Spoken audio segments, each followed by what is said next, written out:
You're watching WTVD, Channel 11. From across the heart of Carolina, this is WTVD 11 News with Larry Gardner. The exclusive AccuWeather forecast with Mike Kaplan.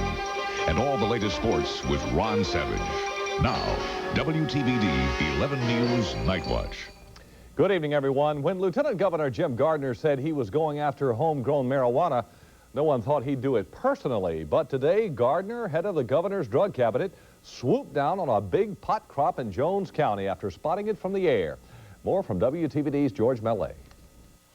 It is September, harvest time for our state's #1 cash crop, marijuana. Today in Jones County, deputies were uprooting these plants after they were spotted from above by the State Highway Patrol helicopter.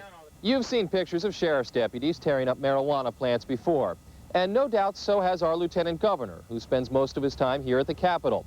Well, today, Lieutenant Governor Jim Gardner was aboard the Highway Patrol helicopter when they made that pot find in Jones County. Well, how many times I've talked in terms of $1.5 billion worth of marijuana being grown in our state. And yet today was the first time that I personally have seen marijuana growing. It was 1 year ago this week that we flew with the same Highway Patrol pilot who is flying the Lieutenant Governor today. That day, Ken Thompson expressed his desire for an expanded airborne drug enforcement program. 1 year later, this is still the only helicopter the Highway Patrol has to spot pot in 100 counties. But Thompson's idea seems to be gaining momentum.